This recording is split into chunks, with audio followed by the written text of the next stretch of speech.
It's time for Wolo and Friends on Sports 56 and 98.5 FM. Presented by Homer Skelton Hyundai. Here is your host, the voice of the Tigers, Dave Woloshin. Welcome in on this Thursday. It is a day of waiting. Yes, waiting. We're waiting for a storm to come. Hopefully it's going to hold off till about 4 or 5 o'clock. Or maybe even later so we get home safely. It's a day of waiting because we'll find out today, will Dylan Brooks be suspended? Maybe we'll find out while we're on the air. Who knows? The NBA deliberating, investigating, viewing video. They should have known by now. I really thought we might have known yesterday, but today's the day that we'll get the verdict on the Dylan Brooks and will he be suspended for a game. It is a day of waiting for all of basketball. What?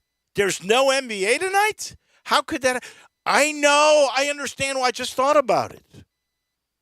This is a league that loves to imbibe. It's got the liberal marijuana laws. It's Cinco de Mayo. It's the 5th of May. J-Mo, is that why the NBA took today off? I didn't even think about that factor. It would be a great reason, I think. Maybe it has something to do with, though, that the Grizzlies only got one game off in between Game 7 and Game 1. You got to give them off days at some point. I'm beginning to think, have we got like a day of imbibing celebration every month? Because I just started thinking about this. March, St. Patrick's Day, right? We go crazy. April now, on my birthday, it's pot day, April 20th, right? And now we got Cinco de Mayo. We got anything in June? I was about to say, what's for? in June? When's Flag Day? There's Father's Day. But there you go. You get excited for Father's Day. Nobody goes crazy for Father's Day. Play a round of golf. That's more responsible. Yeah, but you're not going out to like Cinco de Mayo. You're supposed to drink your butt off, just like St. Patrick's Day. Different alcohol, though. Definitely. You drink a Guinness on St. Patrick's Day. So every ethnic group should have their own celebration day. We've got the Irish. We've got the Latino. Take maybe a Greek holiday in June. You get that whatever the white liquor is that they drink. It's the coconut. When is the Greek Fest? I don't know when Greek Fest is. Gosh, I'll tell you, I miss Father Viron. What a great dude he was. I mean, I believe he married my parents. I think he must have married a million people, seriously, because he was the guy of the Greek and the greatest giver of a pre-meal prayer in the history of mankind. And that's the truth. He was unreal. He did it for the touchdown club and the quarterback club for years and years and years. And he used to have this Greek class that he would teach, and he did that for all walks of life for like 30, 40 years. He was an amazing man. Greek Fest is May 20th and 21st, coming up. Oh, no, we need to move that to June. Yeah, get it in June. We need a festival in June. And then what are you going to have? Is it ouzo that you'd have to drink? That's what it is, yeah, ouzo. Ouzo. Yeah, oh yeah. Man. That's strong stuff. That is strong stuff. Many a child has happened because of ouzo in the Greek, I guess, in the Greek thing. All right, so it's a day of waiting. What adjustments will Steve Kerr and Taylor Jenkins make? What's the status of Steven Adams? Can you tell me? I have no answer on it. I haven't heard anything yet. Why is this shrouded in secrecy? That's the way the Grizzlies operate, though, on everything. Any injury. Remember Dylan Brooks' hand injury at the beginning of the year? We still don't know how he hurt his hand, what happened in that situation. You know, the Grizzlies like to play very close to the vest. Don't give the Warriors any time to prepare. I must say, the Tigers did that, too. Duran broke the glass. Nobody ever mentioned that he broke the glass. Remember, he was out for a game with a hand. He hurt his pinky or something. I think he had a little stitch in there from breaking the glass. But by the Tigers' locker room. So every team kind of keeps that hush-hush. But I would love to know, because I think Steven Adams is a significant player in this game. Don't forget, he was a starter all year long. And the only reason he wasn't a starter in the Timberwolves series is because of the matchup. It wasn't conducive, and Taylor Jenkins was smart enough to understand that, and so he made the appropriate adjustment. This time around, though, I think Steven Adams is a major exploitative matchup that the Grizzlies can take advantage of. Certainly 5 more fouls in case you've got any issues, and I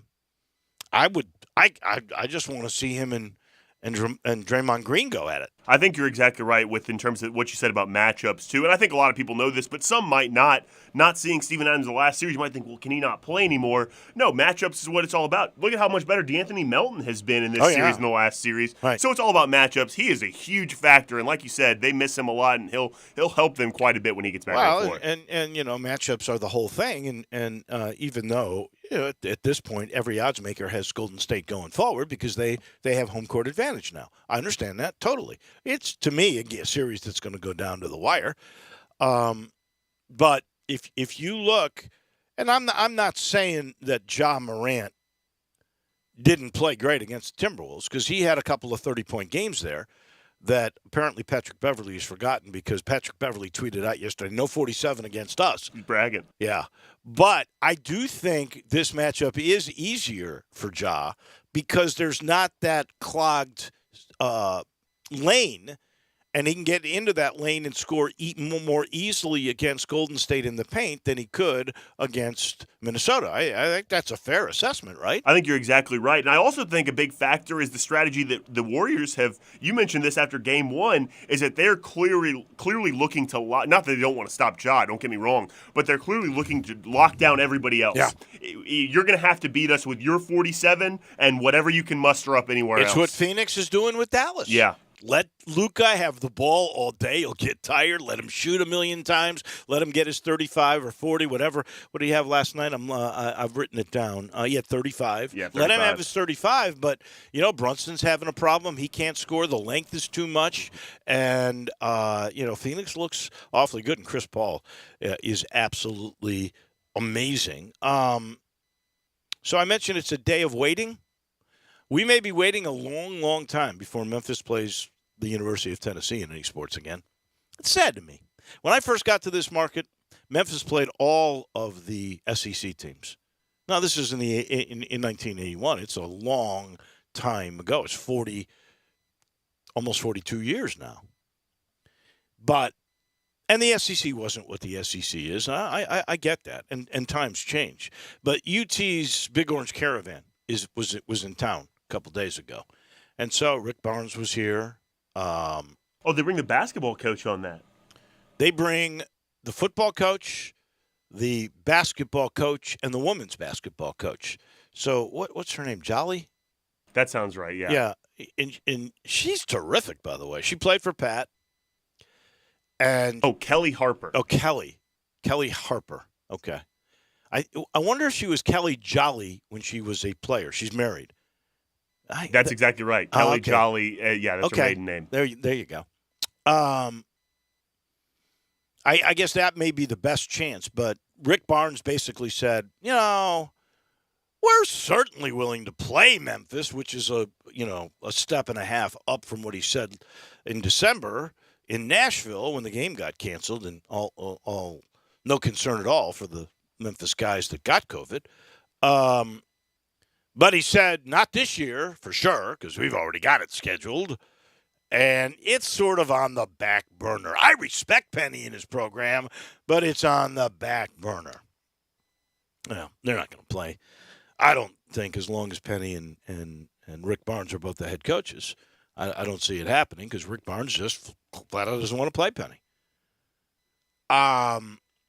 We know that A&M will be in there for basketball next year. I would love for the Ole Miss series to continue. I'd love Mississippi State to play on a regular basis. Arkansas. I know that Penny has talked about playing Arkansas. I don't know if that was prior to Eric Musselman or not. By the way, have you seen Eric Musselman's class? Oh, my God. He's got like 3 5-star guys plus unbelievable transfers. I mean, they're going to be one of the top 5 teams in the country next year based on what the talent is coming in. And Musselman will get them all playing together. I mean, it was incredible.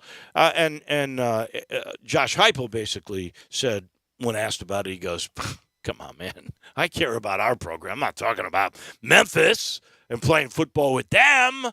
And besides which, you see how football scheduling goes? It's way out there. So he wasn't acting like he wanted to play Memphis, although he played against them when he was at UCF, was 2-1 against the Tigers.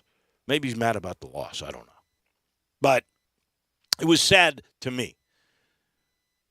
when you just logically look at it, there's not going to be a Memphis and a Tennessee competition, maybe in baseball, but there's not going to be on the gridiron or on the court for a long time because there's no interest by the University of Tennessee to play the University of Memphis. The only thing you can get would be help coming from state legislature. Demanding it. Yeah. Which, by the way, is a big story today in that it's national, federal government intervention. And we're about to talk with Steve Earhart about that in just a minute. I'm sitting here in the Family Leisure Studios. You know, they've got the vacation at home sale going on. Spend time with your family in your backyard. Make that space even more part of your home. That's what people are doing with all the great outdoor kitchens now. There's play gyms and trampolines. Those used to be unsafe. Now they got that mesh around it. I mean, safe as can be and so much fun, and there's $500 off those trampolines. Hot tubs in stock, ready to go. And if you pick it up yourself, $1,000 off. And with pools, if you're a do-it-yourself guy, you can save $1,500 on all in-stock pools if you pick up the pool and install it yourself. What a deal. All you got to do is get to I-40 and Wooden Road. And you know our title sponsor, it's always Homer Skelton Hyundai. They've been with me for a long time. I am so appreciative of Chris Drew and that gang. And I like to say, and I mean this sincerely, they have set the standard for the way car business should be done. Chris has a crew that's been together for 20 years. They understand exactly their product. They understand what needs are of their customers. They get so many repeat customers. And Chris will stress, you'll never pay more than sticker price on a new car at Homer Skelton Hyundai. Other dealerships are taking advantage of the law of supply and demand, and we all know there's a shortage of new cars. That doesn't happen at Homer Skelton Hyundai in Olive Branch. Our friend, the Big Cheese, the head honcho of the AutoZone Liberty Bowl, joins us now. He's got a tan. He played a bunch of golf. It's such a tough life for these bowl executive directors when the season is over. But this time there was some meat to the meetings he went to in Phoenix. There was the Big 12. There was the Big 10, Pac-12, SEC. I think they were all around there. Steve, what did you learn on your latest mission? Good morning. That no question that college football is at a state of flux, and there's going to be a lot of drama here in the next few months. It basically blew wide open here during the pandemic when, they allowed, free transfers, and now you have one-time free transfer at any time, and now you've got this transfer portal thing, and you've got the NLI, which just went into effect last July, and now it's exploded where some of these college players are making more money than guys playing in the NFL. So a lot of changes here. Commissioner Bob Bowlesby, they had a big retirement party for him Tuesday night, and of course a lot of the commissioners came back. Jim Delaney and all the former commissioners. Your old friend Steve Hatchell was back as well, and so they made some fairly significant moves. I think the transfer portal is going to be shut down now to only open 2 weeks from Thanksgiving to the middle of December, and then from the end of May to middle of June. That has to get passed through, but the football coaches are all pretty adamant about that. So that would be 2 periods, one after the regular season and then one that would take place after spring practice is the way that sounds to me. That's a good point, David, and that's what the coaches are trying to get because, now, and it's good for the players too because, a player and the guys that are 18, 19, 20 years old, coach yells at them one day and they said, oh, I'm leaving then. It's like raising your family. There's going to be spats from time to time, and if you can just say, okay, I'm leaving home or I'm walking out, all of us have had those kind of experiences. So I think it puts a little bit more order and thoughtfulness into instead of just people, because what has really happened, and I don't think the general public realizes it, there's thousands of young athletes, both female and male, who are caught out in this transfer portal. They think the grass is greener, and then bam, they're out of a college education. So it has to be reined in my opinion, and it's not to pull the rights of the players, the young student athletes back at all. It's just to put some order and thoughtfulness into the process. Let's get to the NIL. I know that was discussed out there as well. And let's begin with the news today that several U.S. senators, including Tennessee's own Marsha Blackburn, are meeting with the commissioner of the SEC, Greg Sankey, and meeting with the commissioner of the Pac-12, George Kulikov. I think that's it. And they're meeting to ask for federal intervention, basically. And I'll say this. Just a couple of days ago, Mike DeCourcy and I were discussing this, and he said the only way there could really be any kind of total guidelines and structure set up for NIL the way it's going right now would be for the government of the United States, the federal government, to intervene. Do you think that will be the case? Is this the beginning of some sort of guideline that needs to be set up? Because as you've just said, there will be some college players making more money than guys in the NFL. And I heard you say this, and I thought it was very insightful, off the cuff one day on a golf course where you said, basically, college athletics at this moment, with the portal and with the NIL the way it is unstructured, it is like pro ball, but without constraints, no contracts, free agency at any moment.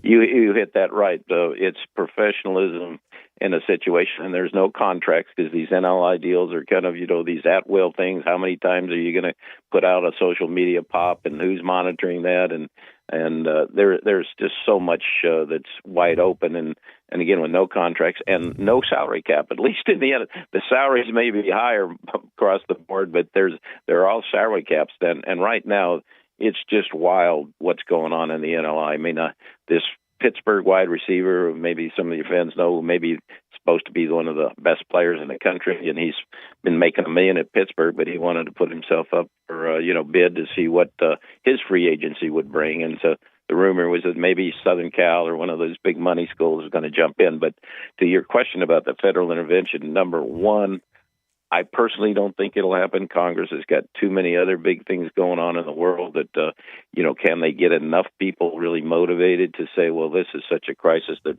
we need to step in. But the reason why they're going to Congress is because, for example, the Tennessee law, which was recently amended, allows the coaches and the university itself to get involved with these collectives or with the sponsors who are putting up the money or the contributors and say, okay, go give Joe Jones, this much money because we're recruiting him to come in here. And so this whole idea that it's not pay for play has just been out the window with the freedom of it. When it was originally passed, they said, well, no, the university can't have anything to do with it. This is just what a player can go out on his own value and pick up with his own agent, his own family. But it has morphed into something greater. But in the state of Texas, they don't have that same kind of law. So that in state of Texas, although the Texas law says the university cannot be involved, it's the Texas schools that are paying a hell of a lot more money than any other state because they got the money. A&M and Texas are some of the worst offenders in the sense that they're guiding it. And the stories are replete about Texas A&M with, they signed the highest rated class with all those number one guys, and they supposedly have millions of dollars on the books now that they have to, guide from the quote collective, to the players over their 4 years. And you saw the Miami kid last week who said, unless you double my NLI, I'm going to go in the transfer portal. And so the university arranged for some other, sponsor to jump in and pay him. So yes, there is a need for some kind of governance and continuity, but I don't know that the federal government, and that's what leads to Nick's point, David, is that's what's going to cause, I think, a whole revamp of the NCAA or a split between what Gene Smith, and I don't know if you've talked about that, who the Ohio State athletic director, who has a lot of influence, who talks about having the college football teams just jump away from, or the universities from the NCAA. So that's why there's so many things in the state of Florida. Well, what he says is we don't mind the NCAA running the basketball tournament. Obviously, they make a lot of money from that. But when it comes to college football, he's annoyed that they are the governance, that they can make rules, that they can punish. And so he is saying all of the 10 FBS, the football bowl teams, that they should all leave and let the college football playoff committee be their governance.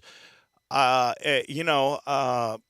experience with that college football playoff committee is one that the Power Five stay very, very fat and healthy, and the group of five, which he's saying should come along, don't really make out that well. Do you think Gene Smith is really including the best interest of the group of five when he says this?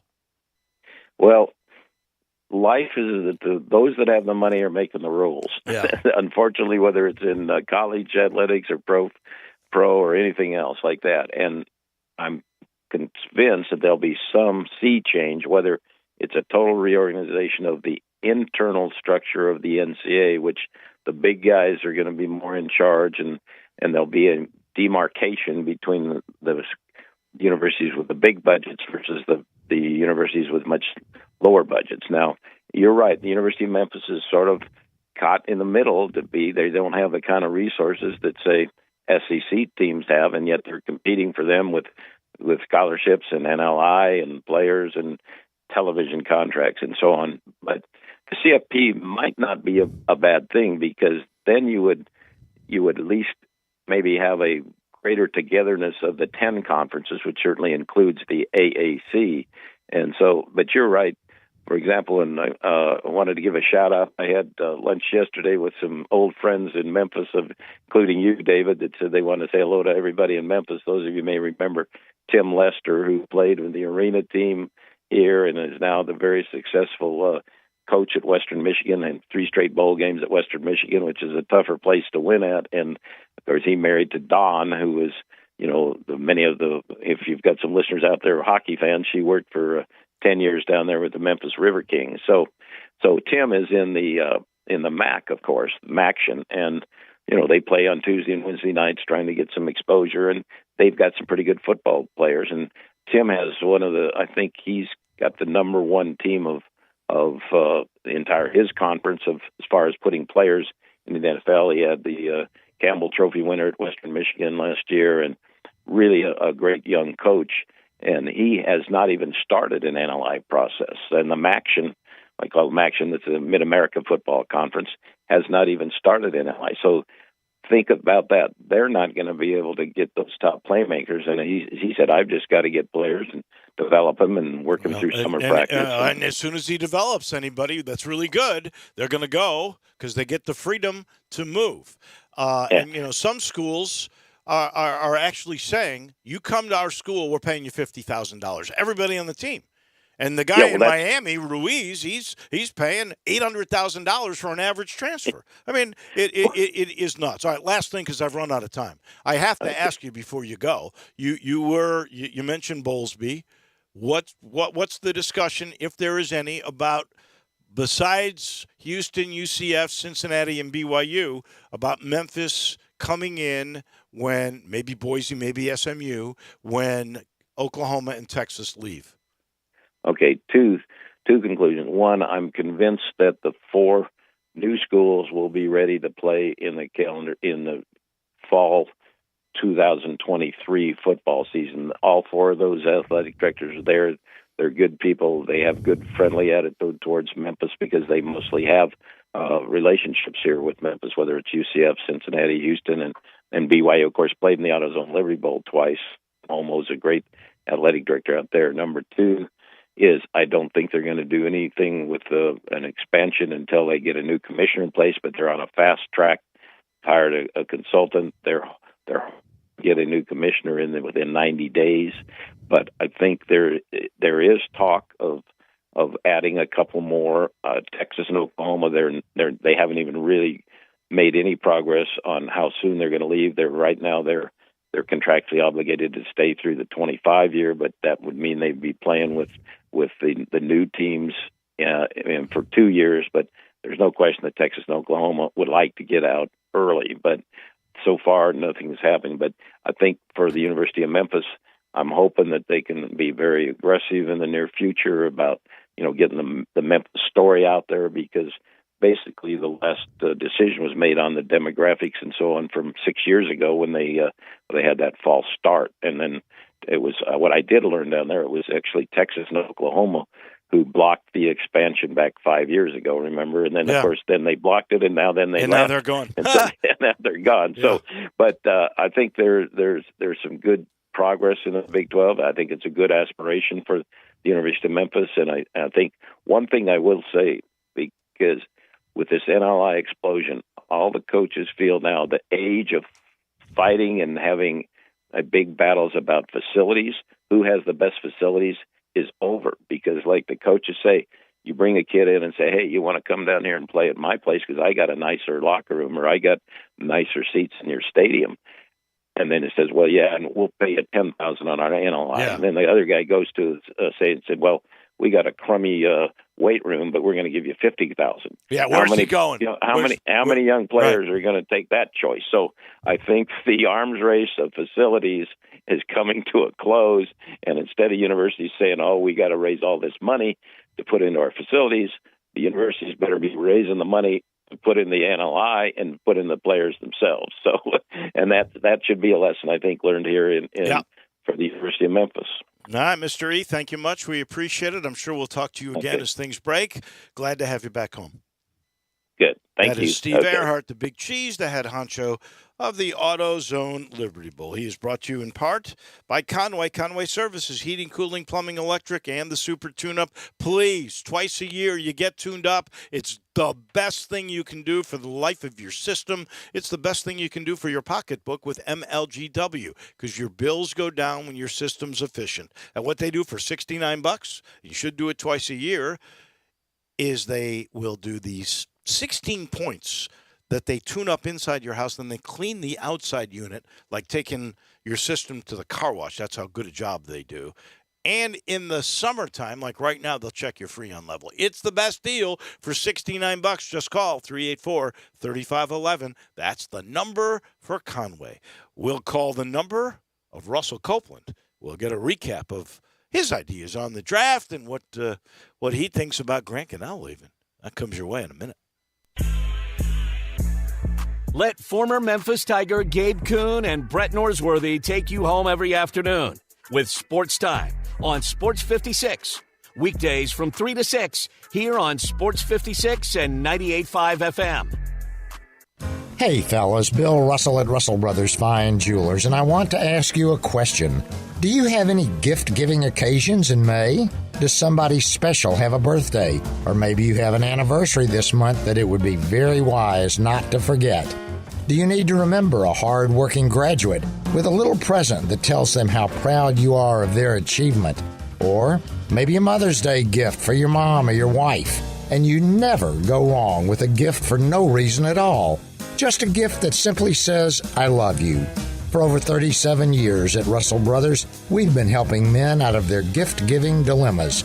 Our A-plus rating with the Better Business Bureau, along with the beauty of our jewelry and our quality, value, and service. That's why our thousands of loyal customers have been coming to Russell Brothers for 5 decades, and they keep on coming.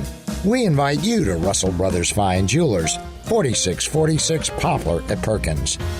Hi, everyone. This is President Donald J. Trump, and I'd like to invite you to join me and patriots from all over the country at the American Freedom Tour in your wonderful city, Memphis, Tennessee. I will be there live and in person on Saturday, June 18th, with a conservative dream team of my son, Don, Kimberly Guilfoyle, Mike Pompeo, Candace Owens, and many more. We'll all be motivated, excited, and ready to make America great again. This historic event happens just once in Memphis on Saturday, June 18th. I hope to see you there. You cannot afford to miss this one. America's best is yet to come. So let's do it together. Go to AmericanFreedomTour.com and get your tickets now while they last. They are going to be selling very, very quickly, as usual. I love you all. I will see you there. Go to AmericanFreedomTour.com for tickets as low as $9. And for a limited time, enter promo code AMERICA for a special discount. That's AmericanFreedomTour.com. Once again, AmericanFreedomTour.com.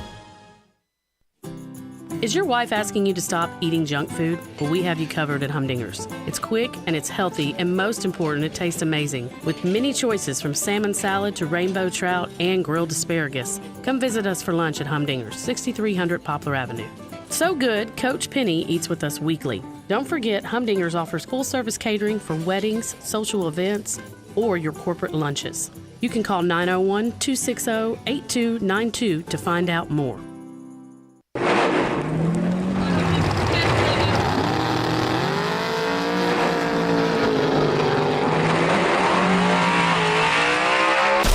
Swerving, speeding, and reckless driving can leave you in your own dust. Drag racing has its consequences. You can lose your driving privileges, your vehicle, face jail time, or even lose or take a life. So slow down, Memphis. The life you save may be your own. Brought to you by the Memphis Police Department, Traffic Operations.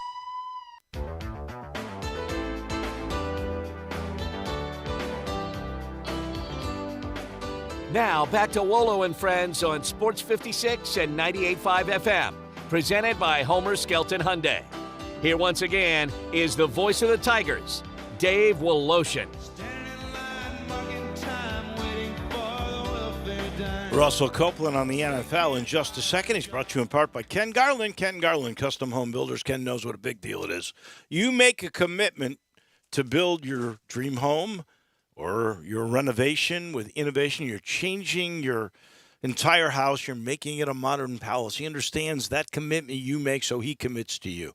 He will work closely, he always does, with all of his clients and lets you know that you'll get exactly what you should want and expect: quality construction on time, on budget, and that's been the way they've done it at Ken Garland for 2 generations. They've been around forever, renovating fine custom homes or building these dream homes all across the Mid-South. Ken's an interesting guy to talk to. Please call him, 751-1632. Maybe you go to kengarland.com first, see what I'm talking about, and then make that call. He's an interesting guy because he sees little details and big picture all at once. Check it out. You'll love it. If you're ready to build your dream home or have that incredible renovation, 751-1632, Ken Garland. This is interesting, Russell Copeland. Your alma mater, I think, leads all of the group of 5, including the American.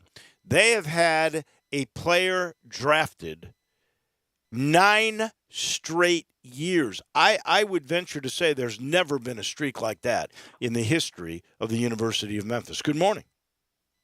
How are you doing, Dave? Good. Good morning to you. I just think that's just a testament to what the program has been able to do over the past several years, and great job of the players competing in their conference. And what I like about it is not only have they been drafted, but when you look at the past few years, they're playing on Sundays and they're making big plays, big dividends for teams in the National Football League. But Dave, I would just like to congratulate Parham.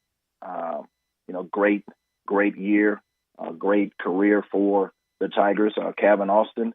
And also Jacoby Francis getting a deal, an undrafted deal, and J.J. Russell. I think Francis went to the Texans and J.J. Russell went to the Buccaneers. He sure did. Outstanding job. And we talked with T.J. Reeves, who is the sideline guy for the Buccaneers. He was asking me about J.J., and I said J.J.'s really a solid player. I don't know about speed, if he's good enough to stick around. But, Alan Cross made it with the Bucs the same way. Undrafted free agent, stuck around on the scout team, and then made the team and gets a pension. And last year was an assistant coach with the U of M. I think he's still there. The same thing could happen for J.J. Russell. Let me ask you about the fits. Parham with Vegas, Calvin with Pittsburgh. Are those good spots? Because so many times it's the fit of where you're going. Excellent spots, and just starting with Parham, what I like about him, he's strong, athletic, he's very versatile, he's intelligent, so he'll be able to play on that offensive line. He'll come in and he'll compete, and the Raiders did not have a pick until the 3rd round, and he was their first pick, so that says a lot about them. There's going to be 3 vacancies, I believe, on that offensive line. He'll have to compete. He'll be the 6th one, but he'll compete with 5 others, and I think he'll compete with Good. He'll compete with Andre James. He'll compete with Alex Leatherwood and also John Simpson, but he can play guard. He can play both of the guards. He can play center. So I think it's a great fit for him. And speaking of Calvin Austin, I think it's going to be excellent for him because he can now fill in the void left by Ray McLeod, who returned the kicks and returned the punts. They lost James Washington, former 2nd-round pick. He went to the Cowboys. And they lost Juju Smith-Schuster, who went on to the Chiefs. And they're going to play 4 receivers. They're going to play 5 receivers. He'll be able to fit in at that 3rd or that 4th receiver position, but he'll definitely be on the field. I was really surprised that 19 other receivers were picked ahead of him. Actually, I had him around that 9th, 10th receiver, would have put him into the late 2nd, maybe the 3rd round. And actually, the wide receiver George Pickens that was picked 52nd from Georgia. I thought that was a round where Calvin Austin could kind of be picked, and I was surprised that they picked Pickens there, having the ACL injuries. But a great position, I think, for Calvin. I think he'll definitely play. And, hey, man, he's there with Anthony Miller. I think both of those guys will compete with one another. And I think both of these players, former Tigers, have an opportunity to play the third and the fourth receivers this year. All right, and we look at the class, which was supposed to be so deep. Everybody says Baltimore and the New York Jets were the two best drafters this year. The worst were probably the Saints and maybe the Cowboys. You agree with that? Well, not wholly. I think there were several teams that had good, solid drafts. I think the Bengals had good, solid drafts. I think the Cowboys did very well as far as what they needed, offensive line. They got a receiver late. I think the Packers and Texans, I think they had solid drafts. But at the top of the board for me were the Baltimore Ravens. I graded them out very well. Their first-round pick, they got Notre Dame safety Kyle Hamilton to fill back. They got some solidification on that offensive line, getting Tyler Linderbaum. I think that was great. They traded wide receiver Marquise Hollywood Brown to the Cardinals. I thought they could have gotten a receiver somewhere between that third and fourth round. I like what the Bills were able to do. They got some help in the secondary, the cornerback. They got a dynamic running back, Dalvin Cook's younger brother, James Cook. They did very well there. They got a receiver from Boise State in the fifth. I think he's a really good player. I also like the Detroit Lions. I think they did very well with their picks. They got two great pass rushers in Aiden Hutchinson. They moved up for Jameis Williams, the wide receiver from Alabama, has an ACL, but, man, he can run. He's big. He's tall. He's strong. They did very well in the Chiefs. Overall, I think the Chiefs, they graded out well. We know they lost some receivers, but they've been doing very well in free agency. I talked about them getting Schuster. They were able to get another big-time wide receiver from Green Bay Packers in free agency, but they got the pass rusher that they wanted. They got Trent McDuffie. He's going to come out and start at the cornerback position.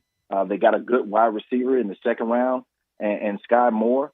And they got another safety. So they were able to fill in the voids that they needed, what they lost in free agency. So those are my top teams. The losers, you talked about the Bears, Dave. I didn't talk about you. I said that Dallas. I think New England also was at the bottom. But you can make the case for my Bears. They were not very good. They don't seem to get help where they need it. Just looking at the Bears, they didn't have a first-round pick. Because they traded up and they got Justin Fields. But I thought that they should have probably gotten an offensive lineman before round 5. Yeah, I agree. I do like the cornerback position that they got from Washington. Washington had two great corners. They had Gordon, and they had another cornerback that also went, earlier in the first round. But offensive lineman, I think you need to get that to protect the young Justin Fields for me. And another team, the Arizona Cardinals.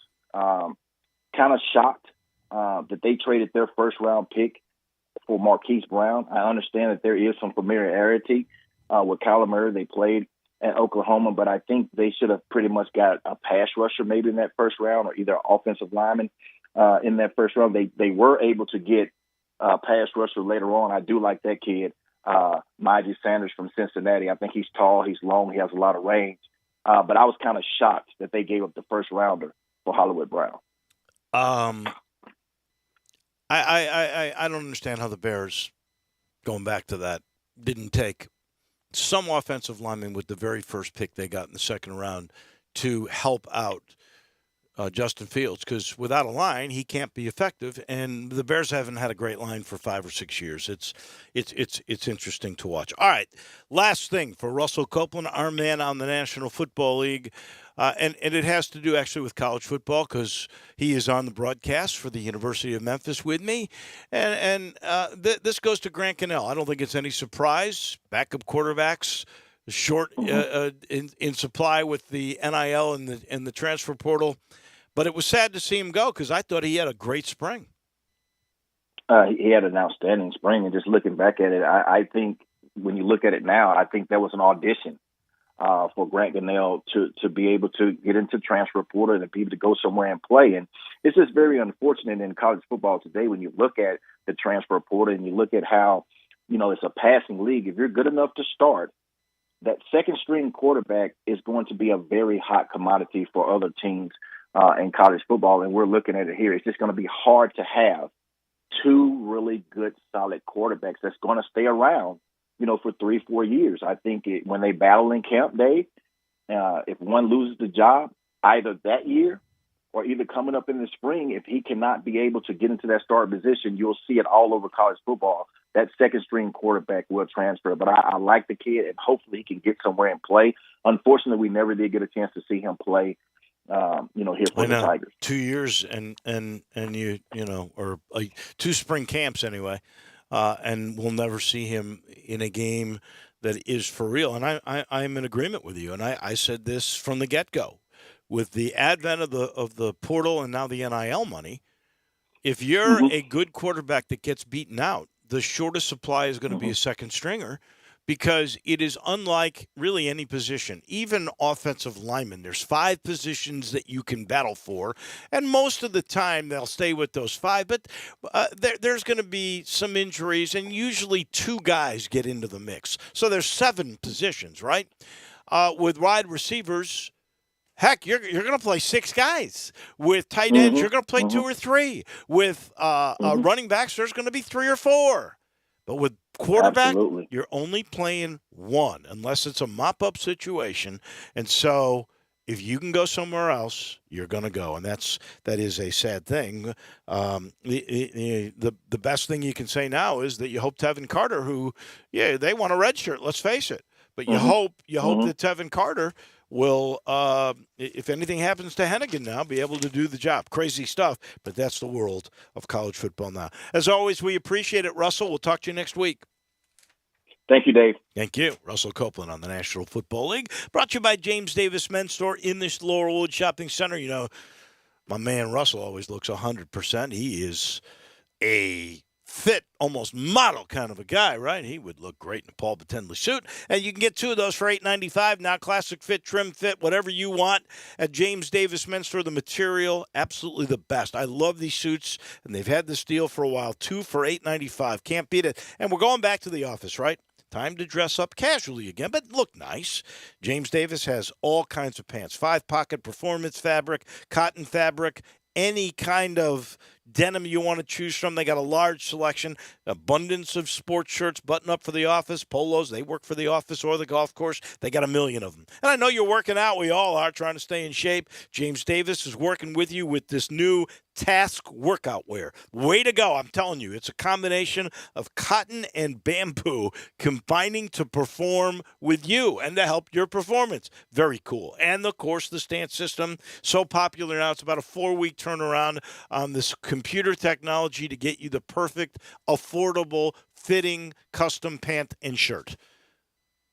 And the only place you can get that is James Davis. We take a quick timeout. When we come back, I think he's in New Orleans. He's working on a movie. Ron Higgins joins us in just a minute. Start your day with Sports 56 Mornings with Greg Gaston and Eli Savoy. Weekday mornings from 7 to 10, right here on Sports 56 and 98.5 FM.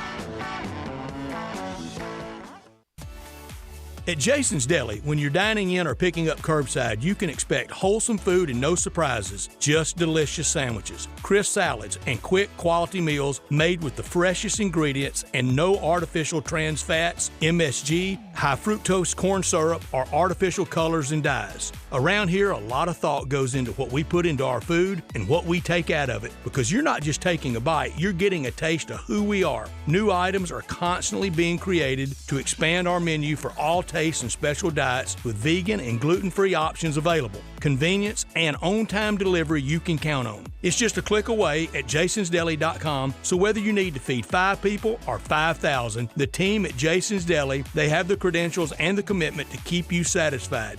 Freshness is nearby at Jason's Deli with locations at Ridgeway in the Park Place Center, Poplar and Highland, Germantown Road in Cordova, and on Goodman Road in Olive Branch. Jason's Deli. It's wholesome food and no surprises. Brian Elder's Roofing Solutions. Solutions. If you have damage to your home and have your insurance carrier involved, you need a great contractor. You also need a team that has seen claims of all shapes and sizes, residential or commercial. After our inspection, we'll share our findings and give you our professional opinion. Some people say you get what you pay for. However, our opinion is free. Trust the name you can depend on, like the tens of thousands of families Brian and I have served over the past 20 years here in the Mid-South. Brian Elder Roofing. We'll measure your roof from outer space and share our team's experience for your property and claim. Repaired roofs, replacement roofs, big roofs, tiny roofs, insurance roofs, flat roofs, TPO roofs, asphalt roofs, tile roofs, slate roofs, metal roofs. If your roof needs some love, call me. 901-867-0303 for Brian Elder Roofing and Contracting. Call 867-0303. Brian Elder's Roofing Solutions.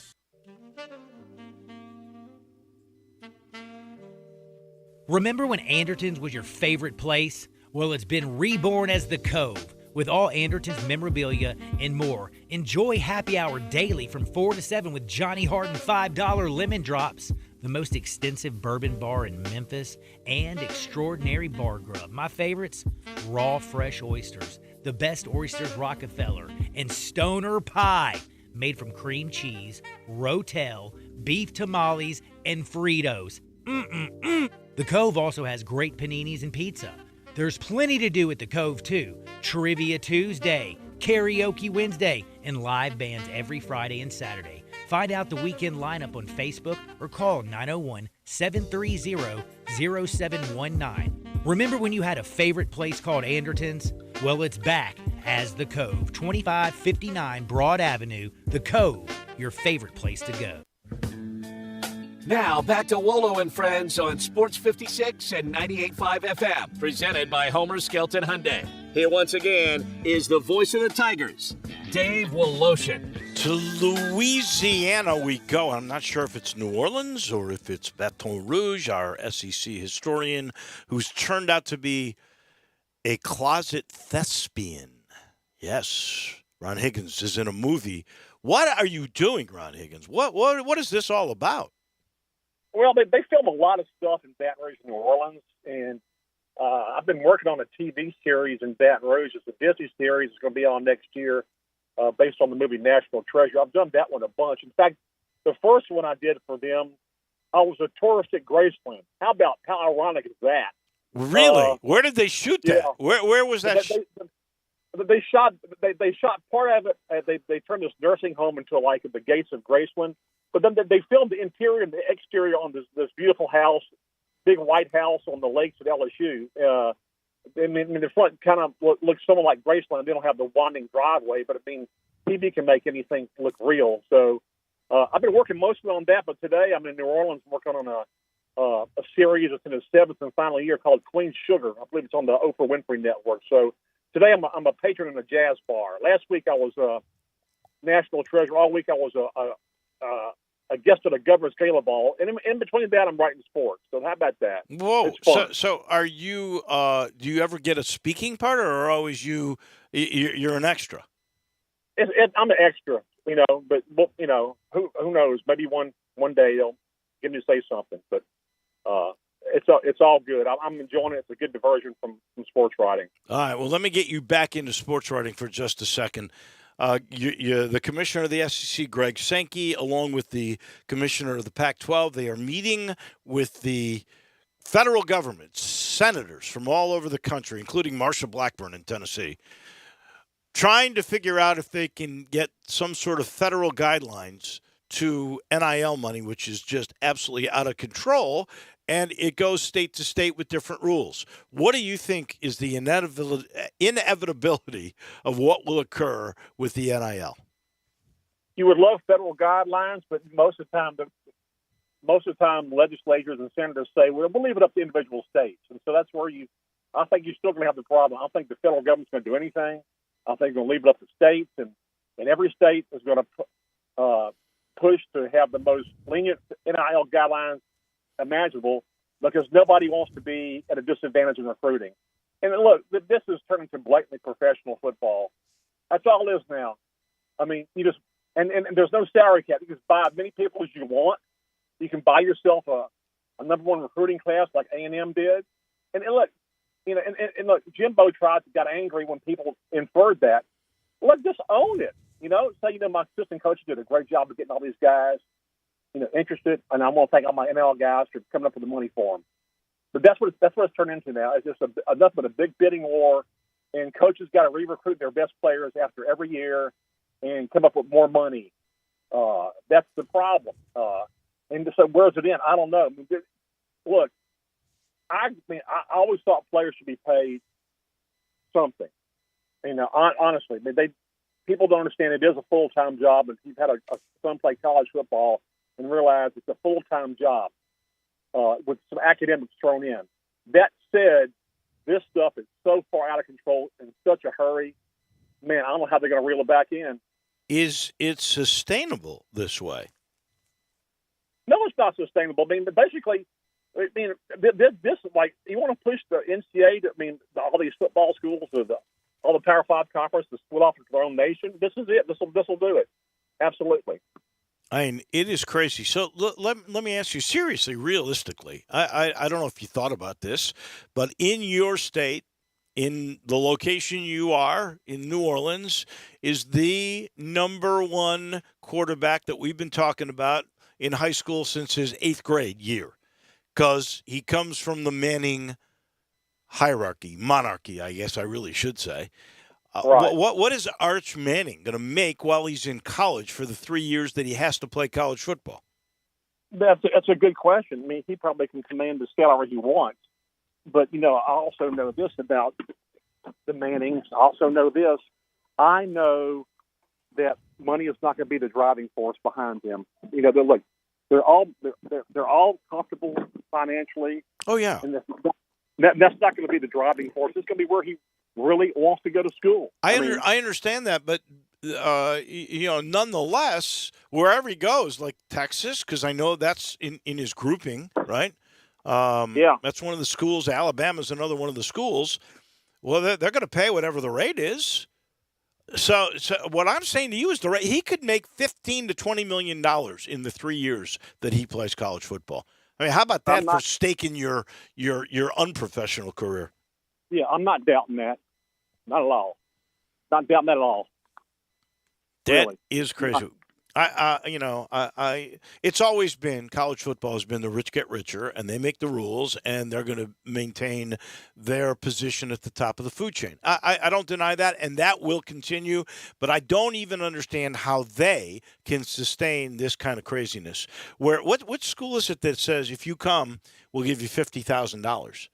Everybody on the team is going to make $50,000 to start. There's a school that's already saying that. But there's schools that they put together these collectives, all these rich people, and who has the biggest collective? Nobody has a bigger collective in Texas or A&M, honestly. Oh no, Miami's got rich folks. So that guy Ruiz is crazy. He paid $800,000 in a car for 2 years for a guy who's just, I think, a middle of the road transfer. It is nutso. All right, well, nothing nuttier than knowing that you are going to go and act. You're foregoing sports for the day to become an actor. Go break a leg. Thanks, Wolo. See you. Thank you. Talk to you next week. That's our friend, our SEC historian. That is Ron Higgins. He's brought to you in part by Memphis City Golf. I love how Memphians love City Golf. Overton's getting redone. You know that. Pine Hill. Wow. Wait till you see what Pine Hill looks like. Fox Meadows getting brand new. Mini Verde, hybrid Bermuda greens. That's the only thing missing there. Remember, Fox Meadows used to be a country club. It is a great track. Public golf has never been better. There's a new app for your phone, and you need it to make tee times because with all these closings, hard to get into Audubon and to Galloway. Those are the two premiers that are still open. Whitehaven, by the way, is a place you ought to consider if you have not played there. So download this app at the Apple Store, or if you've got a smartphone, you can get it on Google Play. You can stay in touch with public golf that way. And I'll just say this. Golf is an amenity. The city understands that. Has never been a better time to play public golf for conditions. Go check it out. You will love it. We thank Ron Higgins, Russell Copeland, Steve Earhart. Tomorrow, Paul Rogers will break down the Derby. Please join us then. Have a great day, everyone. I know the sweetest thing